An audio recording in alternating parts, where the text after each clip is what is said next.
Viral, video pendukung sedih Sriwijaya FC gagal promosi ke Liga 1, Nil Maizar minta maaf. Sriwijaya FC sang pemilik 2 gelar juara Liga Indonesia harus bersabar belum bisa promosi ke Liga 1 musim depan. Langkah Laskar Wongkito terhenti di babak 8 besar Liga 2 setelah hanya berada di peringkat 3. Sejumlah pendukung Sriwijaya FC sangat bersedih dengan hasil ini. Beredar juga video curahan hati penggemar Sriwijaya FC di media sosial. Dalam video itu tampak seorang pria merasa sangat sakit hatinya atas kegagalan Sriwijaya FC gagal promosi. Pria itu mengatakan, rasa sakit putus cinta, jatuh dari motor, tertusuk paku, tidak bisa mengalahkan sakitnya mengetahui Sriwijaya FC gagal promosi.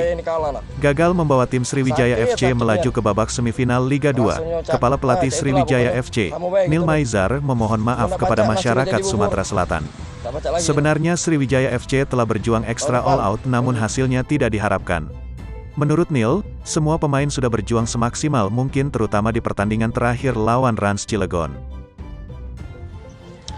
Belum sakit campak dari motor, tergeret-geret belum itu. Belum sakit kaki cucuk beling, cucuk paku belum. Belum sakit diputus di betina yang kita sayang belum. Masih sakit lah nyingok Sriwijaya ini kalah lah. Sakit nian. Rasanya cak itulah pokoknya. Sama baik gitu nih. Cuma nggak baca hasilnya jadi bubur.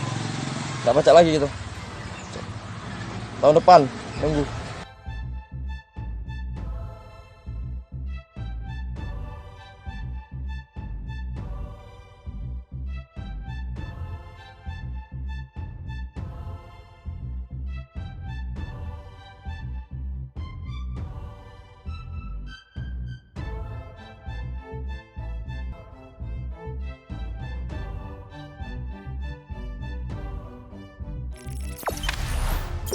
Jangan lupa subscribe, share, komen, dan like ya.